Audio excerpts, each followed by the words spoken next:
آج سے ندوے میں ششماہی امتحان یعنی ہاف ایئرلی ایگزام کا آغاز ہو گیا ہے، اور آج ہم لوگ کا تفسیر اور اصول تفسیر جس کے ضمن میں الفوز الکبیر کتاب ہے اس کا پرچہ تھا۔ الفوز الکبیر امام شاہ ولی اللہ دہلوی کی کتاب ہے اور بہت ہی نفیس مضامین اور مباحث پر مشتمل ہے۔ تو کل 6 سوال آئے تھے جس میں سے 4 سوالات کرنے تھے۔ ہم چاہتے ہیں کہ ایک سوال اور اس کے جواب میں آپ کو بھی شریک کریں۔ تو چوتھا سوال تفسیر کے جز سے تھا، وقالت اعوذ باللہ من الشیطان الرجیم وقالت اليہود عزیر ابن اللہ وقالت النصارى المسیح ابن اللہ ذلك قولهم بافواہہم یضاہئون قول الذین کفروا من قبل قاتلہم اللہ انا یؤفکون۔ تو ممتحن نے اس میں درجہ بالا آیات کا ترجمہ کرنے اور چند ضمنی سوالات ہیں ان کا جواب تحریر کرنے کے لیے کہا ہے۔ تو ترجمہ تو سوال کا آیت کا یوں ہوگا کہ وقالت الیہود عزیر ابن اللہ، اور یہود نے کہا کہ عزیر اللہ کے بیٹے ہیں۔ وقالت النصارى المسیح ابن اللہ، اور نصارہ نے یعنی عیسائیوں نے، کرسچنس نے دعویٰ کیا کہ مسیح ابن اللہ ہیں۔ ذلك قولهم بافواہہم، یہ ان کی خود کی خانہ ساز باتیں ہیں، یہ ان کے منہ کی باتیں ہیں۔ یضاہئون قول الذین کفروا من قبل، یہ لوگ ان کفر کرنے والوں کے قول کی مشابہت اختیار کر رہے ہیں یا پیروی کر رہے ہیں جو ان سے پہلے تھے۔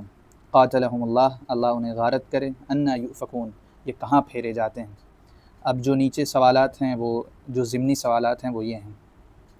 اہل کتاب کے ہاں ضمنی سوالات ہیں وہ یہ ہیں کہ اہل کتاب کے ہاں ابن اللہ کی تعبیر کن معنی میں استعمال ہوتی تھی، یعنی ابن اللہ کا لفظ کن کن معنوں میں استعمال ہوتا تھا۔ تو جو ابن کا لفظ ہے اس میں اگر ہم اہل کتاب کے لٹریچر کا جائزہ لیتے ہیں تو ابن کے معنی 2 طرح کے آتے ہیں۔ ایک تو انگلش میں اگر اس کا ترجمہ کریں تو ایک ہے چائلڈ آف گاڈ اور ایک ہے سن آف گاڈ، یعنی اس میں محبوبیت کے معنی بھی پائے جاتے ہیں، یعنی کسی کا ابن ہونا اس بات کو لازم نہیں ہے کہ وہ اس کو نسلی اولاد بھی کہا جا رہا ہے، بلکہ جیسے ہمارے ہاں ٹرم ہے ولی کی یا متقی کی، تو ویسے ہی ابن یعنی کوئی کسی کا یعنی اللہ کا برگزیدہ بندہ ہے، تو ابن میں اس کے معنی بھی پائے جاتے ہیں، اور ابن میں یہ بھی احتمال ہے کہ وہ کیا بولتے ہیں ولد کے معنی میں بھی استعمال ہو۔ لیکن اہل کتاب کے ہاں یہ لفظ عام طور پر مقرب، صالح، ولی، متقی کے معنی میں استعمال ہوا۔ یہی وجہ ہے کہ یہ لفظ یعنی ابن کا لفظ کئی اور لوگوں کے لیے بھی خود انجیل میں استعمال ہوا ہے، جو اس بات کی کافی شہادت دیتا ہے کہ یہ لفظ صرف لڑکا ہونے کے معنی میں دلالت نہیں کرتا، بلکہ اس کا اصل مقصود یہ ہے کہ وہ شخص یعنی اللہ کے ہاں برگزیدہ ہے۔ پھر دوسرا سوال ہے، کیا یہود کا نظریہ عزیر ابن اللہ عیسائیوں کے نظریے مسیح ابن اللہ کے مماثل ہے یا اس سے کچھ مختلف ہے؟ یعنی یہود بھی کیا اسی طرح عزیر علیہ السلام کو اللہ کا لڑکا مانتے تھے جس طرح عیسائی مانتے ہیں، یعنی نسلی اولاد یا اس کا صلبی بیٹا، کیا دونوں میں یکسانیت پائی جاتی ہے؟ تو اس میں اختلاف ہے۔ بعض مفسرین کہتے ہیں کہ نہیں، عزیر علیہ السلام کو وہ درجہ یہود نے نہیں دیا تھا جو عیسائیوں کے ہاں دیا گیا ہے،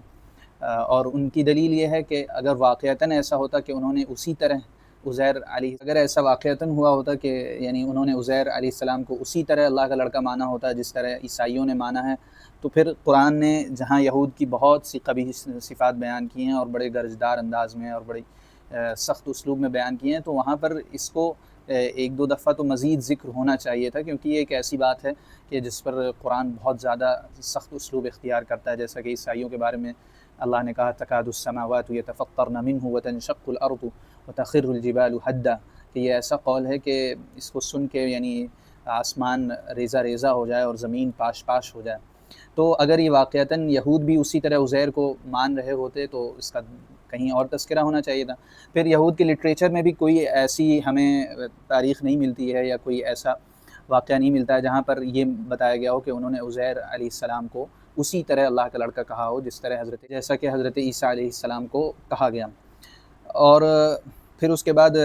یقیناً یہودیوں نے شرک کیا، لیکن شرک ان کی نوعیت ان کے ہاں وہ نہیں تھی کہ کسی اور ذات کو اللہ کے برابر کے درجے میں لے آئے ہوں، بلکہ ان کے ہاں شرک فی التشریع پایا جاتا تھا، یعنی انہوں نے اپنے احبار و رہبان کو اس درجے پر لا کے رکھ دیا تھا جس درجے کے لائق صرف اللہ کی ذات ہے۔ مفسرین کا ایک دوسرا گروہ ہے جو کہتا ہے کہ نہیں، انہوں نے حضرت عزیر کو کیا بولتے ہیں واقع اسی طرح لڑکا بنایا جس طرح حضرت عیسیٰ علیہ السلام کو لڑکا بنایا گیا۔ اور ان کی دلیل یہ آیت ہے کہ یہاں پر جس سیاق میں اس قول کا تذکرہ کیا گیا ہے وہاں پر حضرت عیسیٰ علیہ السلام کا تذکرہ ہے، تو اس سے پتہ چلتا ہے کہ جس رتبے کا حضرت عیسیٰ کو بنایا گیا اسی رتبے کا حضرت عزیر کو بھی بنایا گیا۔ اور پھر صاحب تدبر نے ایک اور بات کہی ہے کہ اگر یہ بات خلاف واقعہ ہوتی کہ انہوں نے، پھر صاحب تدبر نے ایک نقطہ بہت اچھا اٹھایا ہے کہ اگر یہی بات ہوتی کہ انہوں نے ابن اللہ نہیں بنایا تھا اور یہ بات قرآن میں آ گئی تھی تو یہود ضرور اعتراض کرتے آپ صلی اللہ علیہ وسلم سے، یعنی اس وقت مدینے میں، کہ یہ ایسا تو ہماری تاریخ میں کبھی نہیں ہوا، لیکن ایسا کوئی اعتراض ہمیں روایات میں منقول نہیں ملتا ہے۔ حالانکہ اسی طرح کی ایک آیت قرآن میں آئی کہ اتخذوا احبارهم ورهبانهم اربابا من دون اللہ، کہ یہودیوں نے اپنے احبار و رہبان کو اللہ کو چھوڑ کر رب بنا لیا۔ تو اس پر فوراً انہوں نے اعتراض کیا کہ ہم نے تو کبھی انہیں رب نہیں بنایا، یعنی ہم نے کبھی انہیں معبود کا درجہ نہیں دیا۔ تو اس پر آپ صلی اللہ علیہ وسلم نے کہا کہ معبود بنانے کا یہاں مطلب یہ ہے کہ انہوں نے ان کے حلت و حرمت میں ان کو اختیار دے دیا تھا، یعنی ان کے حرام کو حرام سمجھتے تھے، ان کے حلال کو حلال سمجھتے تھے۔ تو یہ اعتراض نہ ہونا اس بات کی دلیل ہے کہ انہوں نے بھی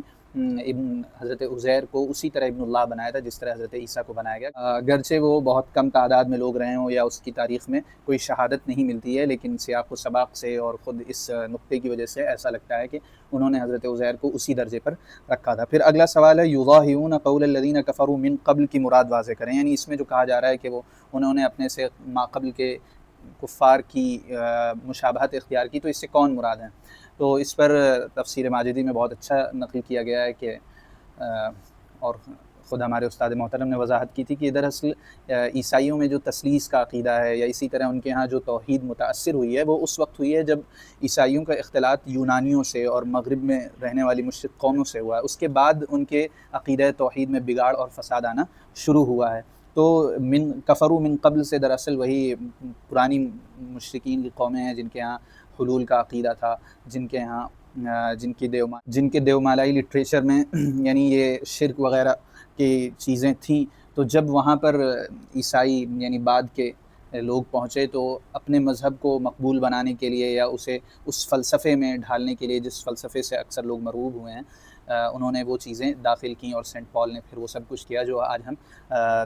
عیسائیت کی تصویر جو کچھ ہم دیکھتے ہیں وہ اسی کا کیا کرایا ہے۔ تو اس آیت میں یہ بیان کیا گیا کہ یہ ساری تعلیمات دراصل حضرت مسیح کی سے اخذ نہیں کی گئی ہیں، بلکہ یہ دوسروں سے مرغوبیت اور ان کی چیزوں کو اچھا سمجھ کر یا ان کی چیزوں کو ایک بڑے مقام پر رکھ کر ان سے متاثر ہو کر لی گئی ہیں۔ تو یہ آج کا ایک سوال تھا۔ اگلے دنوں میں بھی ہم اپنے امتحانی سفر میں سے ایک سوال آپ کے ساتھ شیئر کرتے رہیں گے۔ امید ہے ہم سب کے لیے نفع بخش ہوگا۔ السلام علیکم۔